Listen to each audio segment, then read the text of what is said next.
ఇంట్లో పిల్లలున్నారు. నాన్న కుష్ఠురోగం పిల్లలకు సోకితే ఎలా?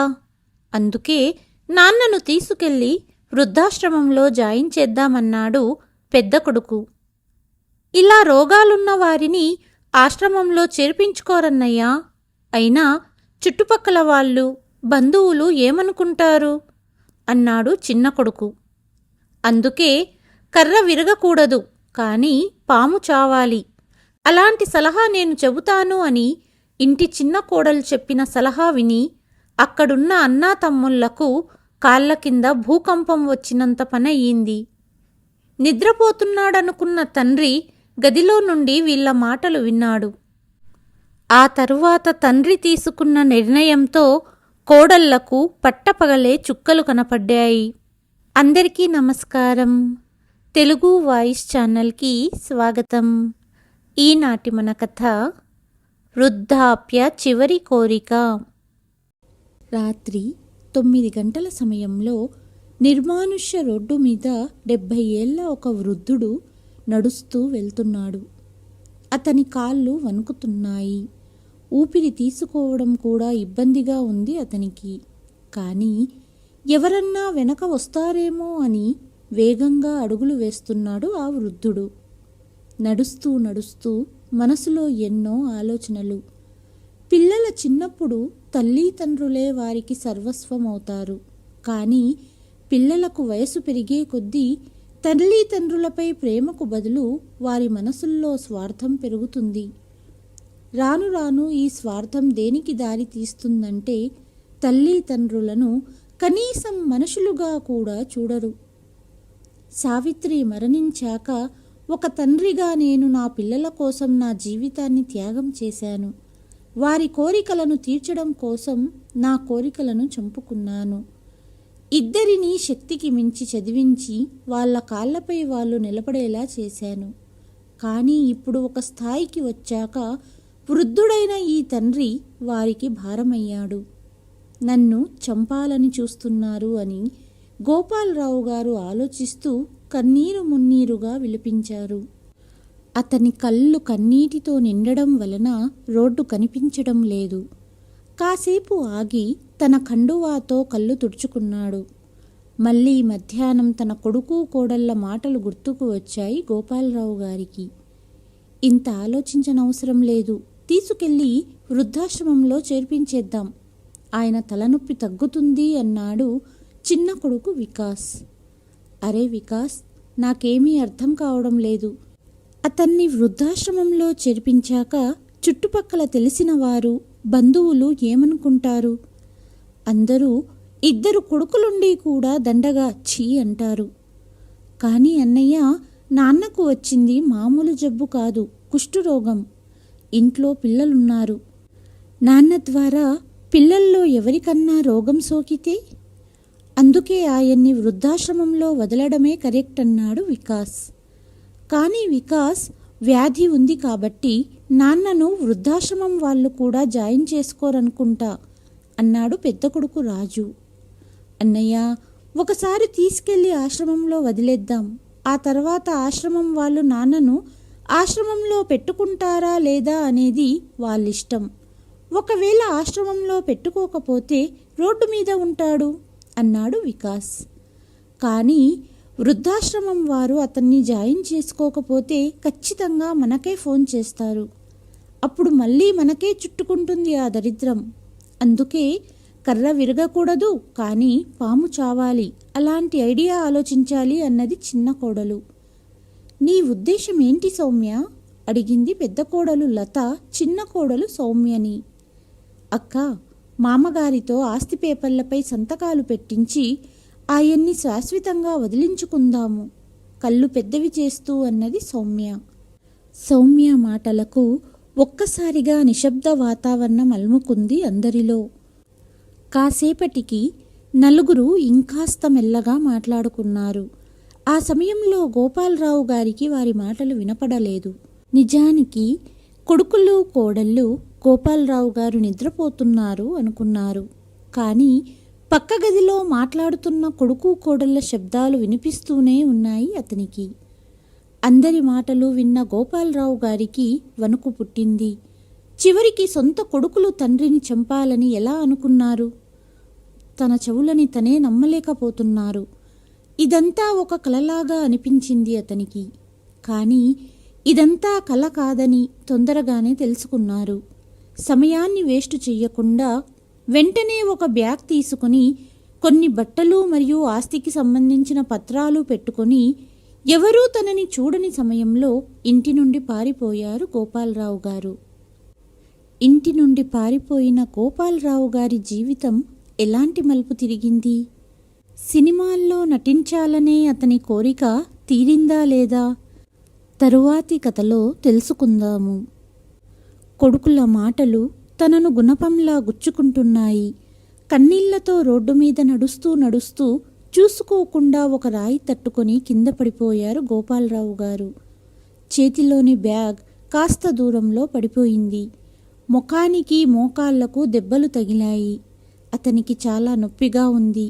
మెల్లగా లేచి కూర్చున్నారు. కానీ తన పరిస్థితికి వెక్కి వెక్కి ఏడుస్తున్నారు. అతని మనసులో పాత జ్ఞాపకాలు కదలాడుతున్నాయి. పెద్ద కొడుకు రాజుకు 16 సంవత్సరాలు ఉన్నప్పుడు యాక్సిడెంట్ అయ్యింది.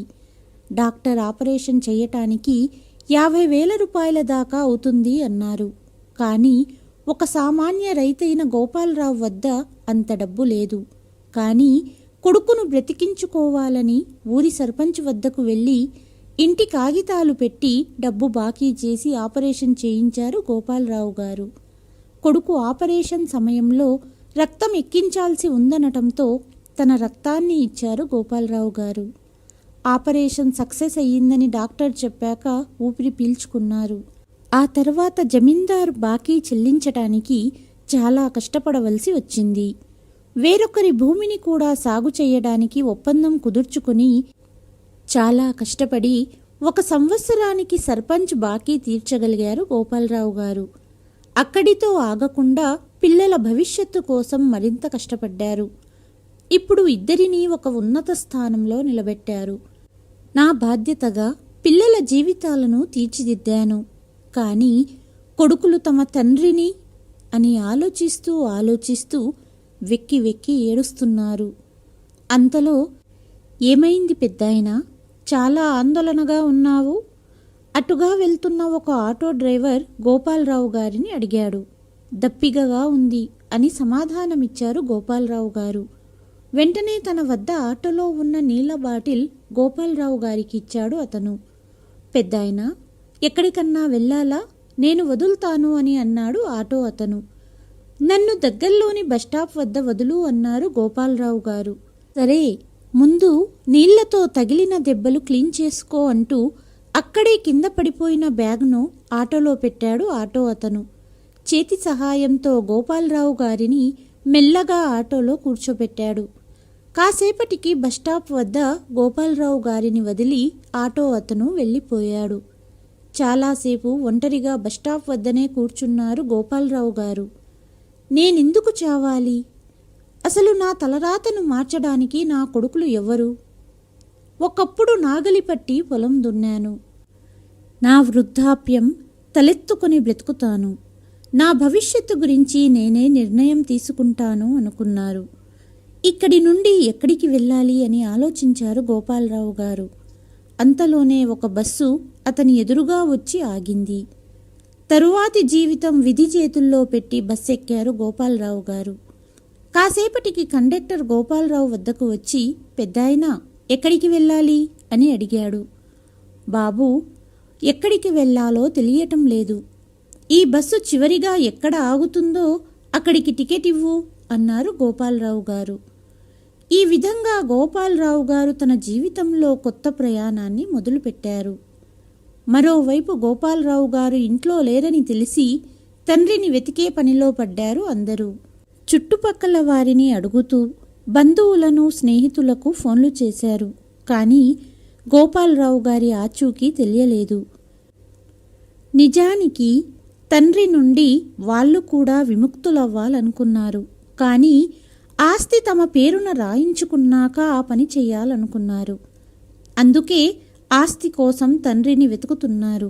మరుసటి ఉదయం పొలాల మధ్యలో నుండి వెళ్తున్న బస్సు రిపేరీ వచ్చి ఆగింది. నిద్రిస్తున్న గోపాలరావు గారు కళ్ళు తెరిచారు. దూరంగా ఒక చిన్న గ్రామం కనపడింది. గోపాలరావు గారికి ఆకలిగా ఉంది. అందుకే అక్కడే బస్సు దిగిపోయారు. నీలి ఆకాశం వైపు చూస్తూ, భగవంతుడా, నువ్వే నాకు దారి చూపించు అని దేవుడిని ప్రార్థించారు. అంతలోనే గుడిలో గంటలు మోగే శబ్దం వినిపించింది. ఆ శబ్దం వైపు వెళ్లి చూసిన అతనికి ఆ గ్రామం మధ్యలో అమ్మవారి ఆలయం కనిపించింది. ఆ ఆలయంలోకి వెళ్ళి దేవుడి దర్శనం చేసుకుని బయటికి వచ్చేటప్పుడు అక్కడే ప్రసాదం పంచిపెడుతున్నారు. ఆ ప్రసాదంతో తన ఆకలిని తీర్చుకున్న గోపాలరావు గారు అక్కడే దేవాలయ ప్రాంగణంలో ఒక మూలలో కూర్చున్నారు. కొంత సమయం తర్వాత ఆలయ ప్రాంగణంలో జనం పెరిగిపోయారు. ఒక భక్తుడిని కారణం అడిగితే అక్కడ ఒక ఎన్జిఓ సంస్థ ఆధ్వర్యంలో ప్రతి సోమవారం ఆరోగ్య శిబిరం నిర్వహిస్తారని తెలిసింది. డాక్టర్లు ఫ్రీగా చూస్తారని, అలాగే కావలసిన టాబ్లెట్స్ కూడా ఫ్రీగా ఇస్తారని తెలిసింది. విషయం తెలిసాక గోపాలరావు కూడా ఆ శిబిరంలో పరీక్షలు చేయించుకున్నారు. మీకు వ్యాధి తొలి దశలో ఉంది కాబట్టి సరైన చికిత్స తీసుకుంటే త్వరగా కోలుకుంటారని చెప్పారు డాక్టర్లు. ఇక్కడి గవర్నమెంట్ హాస్పిటల్కి వెళ్ళి అక్కడి డాక్టర్ని కలవండి అని శిబిరంలోని డాక్టర్ చెప్పారు. గోపాలరావు గారు గ్రామంలోని గవర్నమెంట్ హాస్పిటల్కి వెళ్ళారు. హాస్పిటల్లో డాక్టర్ చెక్ చేసి టైంకి వచ్చి చెకప్ చేయించుకోవలసినదిగా, వ్యాధి తొలి దశలోనే ఉంది కాబట్టి ఖచ్చితంగా తగ్గిపోతుంది అని చెప్పి కొన్ని మందులు ఇచ్చారు. ఇప్పుడు గోపాలరావు గారికి బ్రతుకు మీద ఆశ కలిగింది. కానీ చికిత్సకు డబ్బు ఎక్కడి నుండి తీసుకురావాలి అని ఆలోచిస్తూ తిరిగి దేవాలయానికి చేరుకున్నారు. ఆ తర్వాత గోపాలరావు ఆలయ ప్రాంగణంలో ఒక మూలలో పడుకొని ఉన్నాడు. అప్పుడు ఎవరో వచ్చి ఆయన్ని నిద్రలేపారు. కళ్ళు తెరిచి చూసేసరికి ఒక చిన్న బాబు ఎదురుగా నిలబడి ఉన్నాడు. ఆ అబ్బాయి వయసు దాదాపు 10 సంవత్సరాలు ఉంటాయి. ఏమైంది బాబు? అడిగారు గోపాలరావు గారు. ఈ ప్లేస్ నాది, ఇక్కడ మీరెందుకు పడుకున్నారు అంటూ గొడవ పడ్డాడు ఆ చిన్న పిల్లవాడు. గోపాలరావు గారికి అబ్బాయి మాటలకి నవ్వాగలేదు. నీ పేరేంటి అని అడిగారు. ఆ అబ్బాయి తన పేరు సోను అని చెప్పాడు. సరే అని గోపాలరావు గారు అక్కడి నుండి లేచి దేవాలయం బయటకు వెళ్ళారు. అంతలో అక్కడ పూజారి గారు ఒక్కరే దేవాలయ ప్రాంగణాన్ని క్లీన్ చేస్తుండడం చూశారు గోపాలరావు గారు. గోపాలరావు కూడా ఆలయ పూజారికి సహాయం చేయడం మొదలుపెట్టారు. అప్పుడే సోను అక్కడికి వచ్చాడు. సోను, ఇంత వృద్ధాప్యంలో కూడా తాతగారు సహాయం చేస్తున్నారు. ఇలాంటి వారిని చూసి నేర్చుకో అన్నారు పూజారి. హా, కొంతసేపటి క్రితమే గురక పెట్టి ఎలా నిద్రపోవాలో నేర్చుకున్నాను ఇతని నుండి అంటూ సోను సమాధానమిచ్చి వెళ్ళిపోయాడు. చిన్న పిల్లవాడు, ఏమీ అనుకోవద్దండి అన్నారు పూజారి గారు. అయ్యో, మీ అబ్బాయిని చూస్తుంటే నా మనవళ్ళు గుర్తొస్తున్నారు అన్నారు గోపాలరావు గారు. సోను నా కొడుకు కాదండి. సోనును అతని తల్లిదండ్రులు చిన్నప్పుడే ఆలయం వద్ద వదిలేసి వెళ్ళిపోయారు. అప్పటి నుండి సోను ఆలయంలోనే పెరుగుతున్నాడు. గవర్నమెంట్ స్కూల్ వెళ్ళమన్నాము. ఇష్టమైనప్పుడు వెళ్తాడు, లేదా గుడిలోనే నాతో పాటే ఉంటాడు. కానీ చాలా తెలివిగలవాడు చెప్పారు పూజారి. ఆ మాటలు విని గోపాలరావు గారు చాలా బాధపడ్డారు.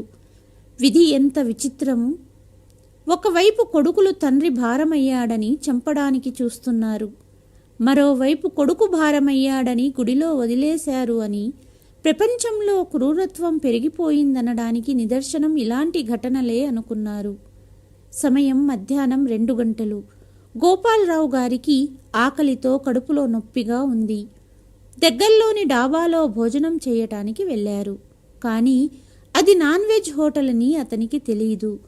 హోటల్లో వెళ్ళి చపాతీ కూర ఆర్డర్ చేసి ఎంతవుతుంది అని అడిగారు. 100 రూపాయలవుతుంది అని హోటల్ క్యాషియర్ చెప్పాడు. గోపాలరావు గారు కుర్తా జేబిలో వెతికితే అతనికి 80 రూపాయలే దొరికాయి.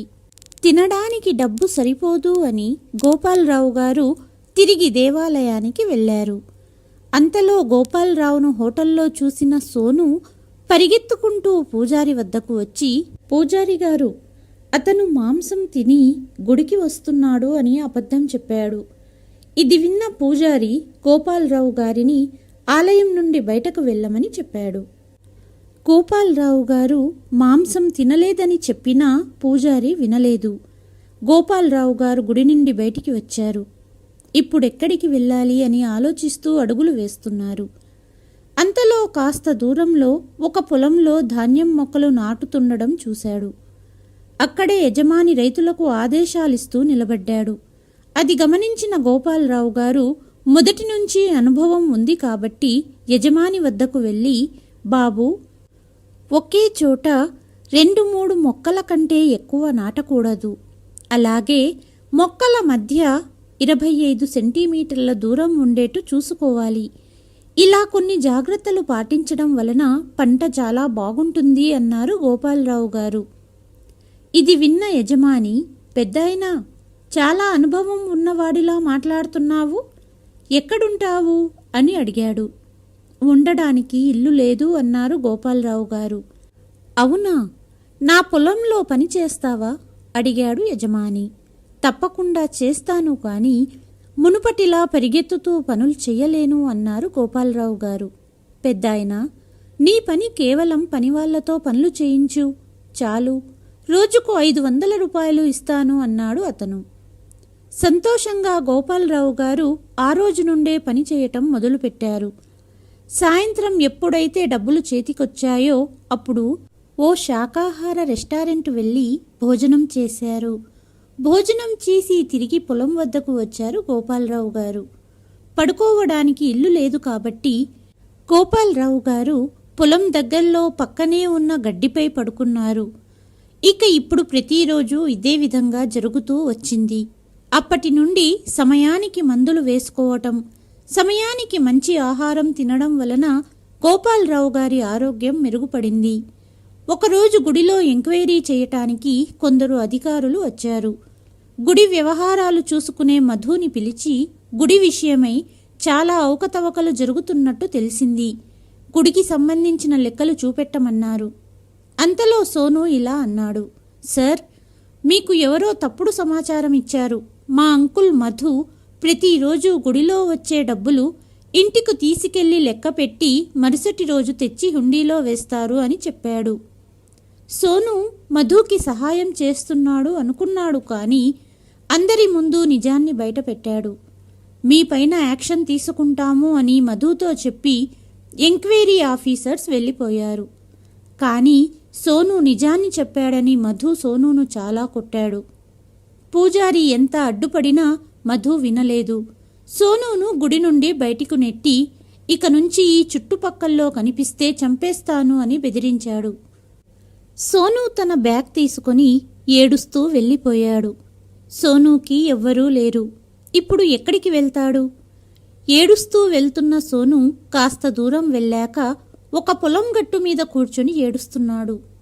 ఆ పొలం ఇప్పుడు గోపాలరావు గారు పనిచేస్తున్న పొలమని సోనుకి తెలీదు. కాసేపటికి కూర్చొని ఉన్న సోనును చూసి, సోను, ఏమైంది?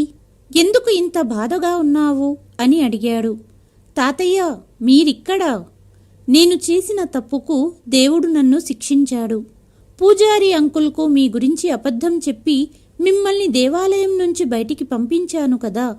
అందుకే గుడి వ్యవహారాలు చూసుకునే మధు అంకుల్ నన్ను కొట్టి దేవాలయం నుంచి బయటకు నెట్టేశారు అని చెప్పాడు. గోపాలరావు గారు సోను తలను నిమురుతూ, పర్వాలేదు సోను, నేను కూడా ఒంటరిగానే ఉన్నాను, నువ్వు కూడా ఒంటరిగానే ఉన్నావు, ఇక నుంచి మనం కలిసి ఉందామని అన్నారు గోపాలరావు గారు.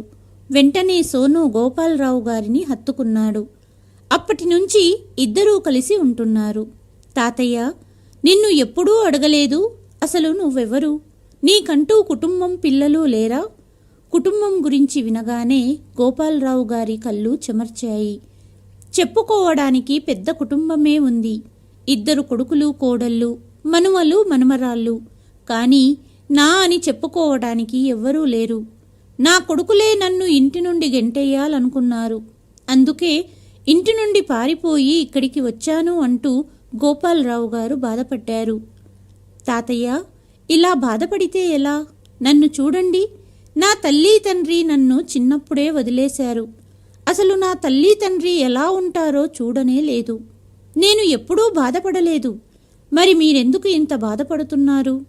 ఇక నుండి ఏడవకండి అన్నాడు సోను. సోను మాటలు గోపాలరావు గారిని చాలా ఆశ్చర్యపరిచాయి.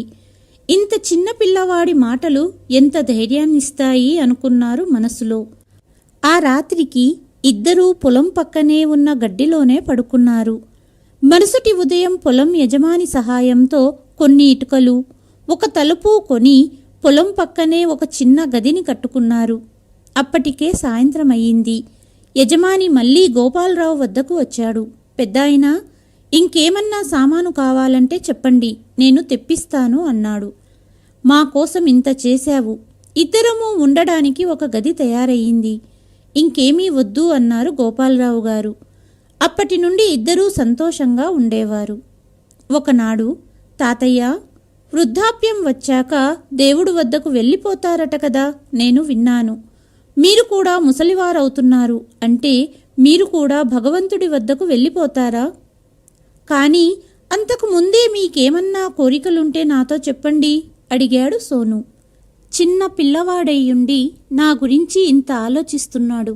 కానీ నా కొడుకులు, జీవితమంతా కొడుకుల కోసమే త్యాగం చేసిన తండ్రిని ఈ పరిస్థితికి తీసుకువచ్చారు అని తన ఆలోచనలలో మునిగిపోయిన గోపాలరావు గారిని, తాతయ్య, ఏమయ్యింది చెప్పండి అంటూ సోను బతిమాలడంతో, అవును సోను, చాలా కోరికలే ఉండేవి. కానీ జీవితమంతా బాధ్యతలను నెరవేరుస్తూ నా కోరికలను మర్చిపోయాను. ఇక ఇప్పుడు ఈ వయసులో ఆశ కూడా లేదు అన్నారు గోపాలరావు గారు. లేదు తాతయ్య, చెప్పండి. మీ ప్రతి కోరికను నేను నెరవేరుస్తాను, చెప్పండి అని సోను బలవంత పెట్టడంతో, సరే అయితే మొదటగా కోటు వేసుకుని ఫోటో దిగాలనుంది. ఆ తర్వాత పెద్ద సినిమా హాల్ వెళ్ళి సినిమా చూడాలనుంది. తర్వాత ఏదైనా పెద్ద హోటల్లో తినాలనుంది. చివరి కోరిక సినిమాలో నటించాలనుంది అంటూ నవ్వారు గోపాలరావు గారు. సోను కూడా నవ్వి, పర్వాలేదు తాతయ్య, ఒక్కొక్కరికి ఒక్కో రకమైన కోరికలుంటాయి. నీకు సినిమాలో నటించాలనే కోరిక ఉండటం తప్పు కాదు అన్నాడు. ఇక ఒక్కొక్క కోరికను నెరవేర్చుకుందాము అన్నాడు. అది సరే కాని సోను, నీ కోరికలు చెప్పలేదు, చెప్పు అడిగారు గోపాలరావు గారు. ఇంకా నేను చిన్న పిల్లవాడిని, నాకంటూ పెద్ద కోరికలు లేవు. పెద్దవాడినయ్యాక బాగా డబ్బు సంపాదించాలి, అదే నా కోరిక అన్నాడు సోను. సోను చెప్పింది విన్న గోపాలరావు గారు సంతోషపడ్డారు. ఆ తర్వాత కొద్ది రోజులు ఇద్దరూ కలిసి పొలం పనులు చేసేవారు. కాస్త డబ్బు సంపాదించుకొని పొలం యజమాని వద్ద పర్మిషన్ తీసుకొని నగరానికి వెళ్లారు. మొదటగా ఒక షాపింగ్ మాల్ వెళ్ళి గోపాలరావు కోసం blue colour coat, pant, Sonu కోసం బట్టలు కొన్నారు. అక్కడే ఉన్న ఒక స్టూడియోకి వెళ్ళి ఇద్దరూ కలిసి ఫోటో దిగారు. పక్కనే ఎగ్జిబిషన్ ఉందని తెలిసి సోను, గోపాలరావు ఇద్దరూ వెళ్లారు. చాలా ఎంజాయ్ చేశారు. కాసేపటికి బయటికొచ్చాక సోను పెద్ద హోటల్ని చూశాడు. తాతయ్య, హోటల్ వెళ్దాం అంటూ ఇద్దరూ హోటల్ లోపలికి వెళ్లారు. అంత పెద్ద హోటల్ని చూసి గోపాలరావు గారు ఆశ్చర్యపోయారు. వారు వెజిటేరియన్ ఆర్డర్ చేసి సంతోషంగా భోజనం చేశారు. అంతలో పక్కనే ఉన్న టేబుల్ వద్ద ఒక మనిషి సూటు ప్యాంటు వేసుకుని కూర్చొని ఉన్నాడు. చాలామంది అతని నుంచి ఆటోగ్రాఫ్లు తీసుకుంటున్నారు. అతనెవరు అని సోను వెయిటర్ని అడిగాడు. అతను ప్రొడ్యూసర్, చాలా సూపర్ హిట్ సినిమాలు చేశాడని వెయిటర్ సోనుతో చెప్పాడు. అప్పుడు సోనుకు ఒక ఆలోచన వచ్చింది. గోపాలరావు గారితో ఏమీ చెప్పకుండా ఆ ప్రొడ్యూసర్ దగ్గరగా వెళ్ళి, అంకుల్, మీరు నిజంగా సినిమాలు చేస్తారా అని అడిగాడు. సోను అలా అడగడంతో ప్రొడ్యూసర్ నవ్వుతూ, అవును, నేను చాలా సినిమాలు చేశాను. ఎందుకు, నువ్వు కూడా హీరో కావాలనుకుంటున్నావా అని అడిగారు. సోను ముఖం వెలిగిపోయింది.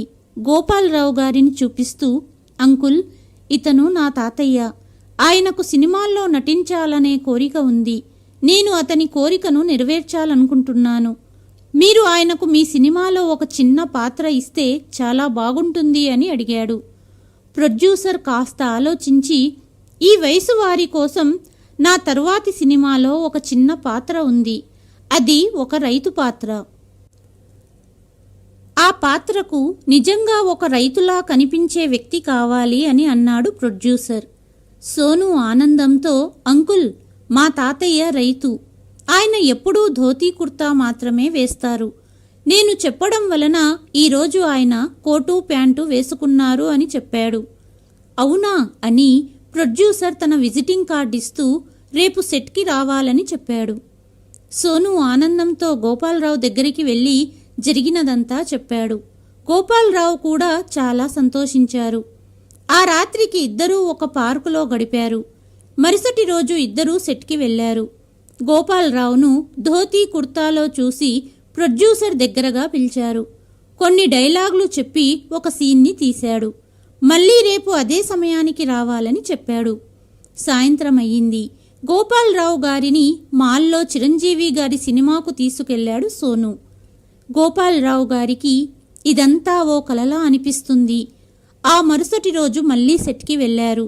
అలా 4-5 రోజులు షూటింగ్ చేసిన తర్వాత గోపాలరావు గారికి 30,000 రూపాయలిచ్చాడు ప్రొడ్యూసర్. డబ్బు తీసుకుని సంతోషంగా ఇద్దరూ తిరిగి గ్రామానికి వచ్చారు. తాతయ్య, మీ కోరికలన్నీ తీరినట్టేనా అడిగాడు సోను. నిజంగా కలలా ఉంది సోను అన్నారు గోపాలరావు గారు. సోనుని ప్రైవేటు స్కూల్లో జాయిన్ చేశారు గోపాలరావు గారు. గోపాలరావు గారికి కూడా ఇప్పుడు వ్యాధి పూర్తిగా నయమయ్యింది. ఆరోగ్యంగా ఉన్నారు. గోపాలరావు గారు పొలం పనులు చేసేవారు. సోను స్కూల్ వెళ్ళేవాడు. రోజులు గడుస్తున్నాయి. గోపాలరావు గారు నటించిన సినిమా రిలీజ్ అయ్యింది. ఆ సినిమాలో గోపాలరావు గారి నటన నచ్చి మరికొన్ని సినిమా ఆఫర్స్ వచ్చాయి గోపాలరావు గారికి. తన తలరాత ఇలా మారిపోవటం గోపాలరావు గారికి కూడా ఆశ్చర్యంగా ఉంది. అతను చాలా సంతోషంగా ఉన్నారు. ఇక రాను రాను సినిమాలో నటించడానికి ప్రతిసారి నగరానికి రావడం ఇబ్బందవుతుందని గోపాలరావు గారు సోనుతో కలిసి నగరంలో ఇల్లు కొన్నారు. ఇప్పుడు సోను కూడా నగరంలోని స్కూల్లో చదివేవాడు. గోపాలరావు గారు సినిమాలో నటిస్తున్నారని కొడుకు కోడళ్లకు తెలిసి తండ్రి అడ్రస్ తెలుసుకుని తండ్రి వద్దకు వచ్చారు. తండ్రి ఇంటిని చూసి ఇద్దరు కొడుకులు ఆశ్చర్యపోయారు. ఇంటి బయట నేమ్ ప్లేట్ ఉంది. అందులో గోపాలరావు అని రాసి ఉంది. బెల్ శబ్దం కావటంతో గోపాలరావు గారు బయటికి వచ్చి తలుపు తెరిచారు.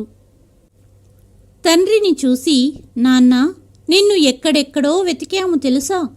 అసలు ఎందుకు ఇల్లు వదిలి వెళ్ళిపోయావు అంటూ పెద్ద కొడుకు రాజు తండ్రిని హత్తుకోవడానికి వచ్చాడు.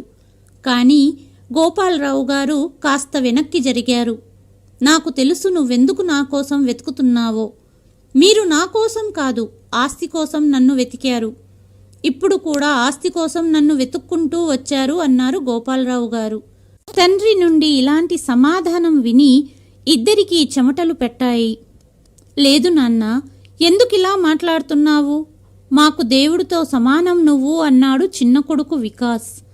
నాకంతా తెలుసు వికాస్. ఏ రోజైతే మీరు నన్ను విడిపించుకోవాలనుకున్నారో ఆ రోజు నేను మీ మాటలన్నీ విన్నాను. అందుకే నా ఇంటిని వదిలి నేను వచ్చేశాను. తండ్రి మాటలు విన్న ఇద్దరు కొడుకులు సిగ్గుతో తలవంచుకున్నారు. కానీ బాబూ, చెప్తారు కదా, భగవంతుడు ఒక దారి మూసివేసినా ఇంకో దారి చూపిస్తాడని. అలా సోను నా జీవితంలోకి వచ్చి నా తలరాతనే మార్చేశాడు అంటూ సోను వైపు చూస్తూ అన్నారు గోపాలరావు గారు.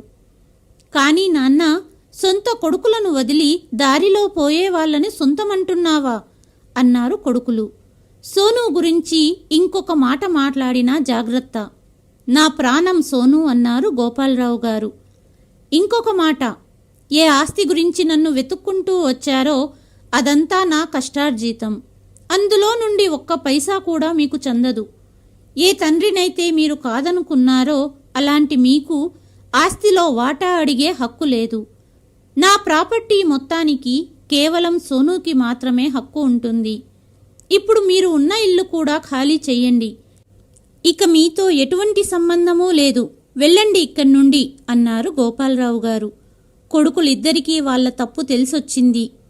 నువ్వే అలా అంటే మేము ఎక్కడికి వెళ్ళగలము నాన్న అంటూ తండ్రిని వేడుకున్నారు. కానీ గోపాలరావు గారు కొడుకుల మాటలు పట్టించుకోలేదు.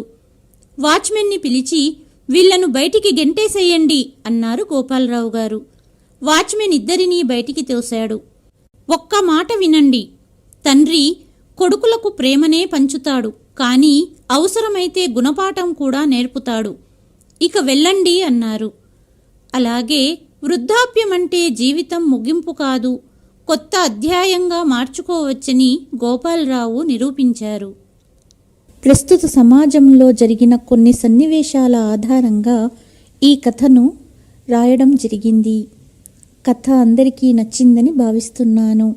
కథ కనుక మీ హృదయాన్ని తాకితే కామెంట్ రూపంలో మీ అభిప్రాయాన్ని తెలియచేయండి. Please like, share and subscribe to Telugu voice. మరి ఒక కథతో మళ్ళీ మీ ముందుకు వస్తాను. అంతవరకు సెలవు.